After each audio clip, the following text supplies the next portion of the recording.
মৰমৰ ছাত্ৰ-ছাত্ৰীসকল, আজি আমি ক্লাছ 6ৰ বিজ্ঞান বিষয়ৰ দ্বিতীয়টো অধ্যায় খাদ্যৰ উপাদান নামৰ অধ্যায়টিৰ সকলোৱে দৈনন্দিন খোৱা খাদ্যসমূহত থকা প্ৰয়োজনীয় উপাদানসমূহ বা খাদ্যত থকা প্ৰধান পৰিপোষকসমূহৰ বিষয়ে আলোচনা কৰিম। তোমালোক সকলোৱে কথাবিলাক মন দি শুনিবলৈ চেষ্টা কৰিবা। ছাত্ৰ-ছাত্ৰীসকল, আমি সকলোৱে প্ৰথম অধ্যায়ত পাই আহিছোঁ যে আমি সদায় বিভিন্ন ধৰণৰ খাদ্য খাওঁ, যেনে ভাত, ৰুটি, দাইল, শাক-পাচলি, ফল-মূল, কণী, মাছ-মাংস, গাখীৰ ইত্যাদি, নহয় জানো?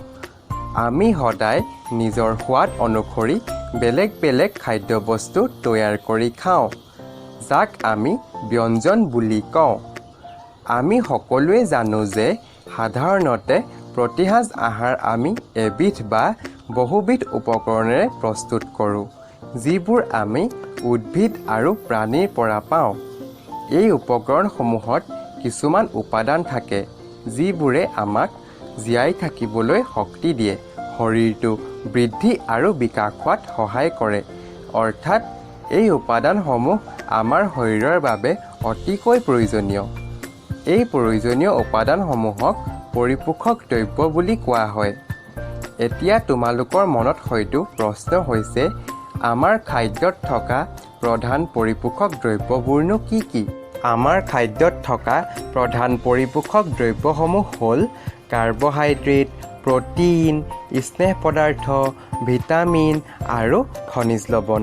ইয়াৰ উপৰিও আমাৰ খাদ্যসমূহত আঁহজাতীয় খাদ্য আৰু পানীও থাকে, যিবোৰ আমাৰ শৰীৰৰ বাবে অতি প্ৰয়োজনীয়।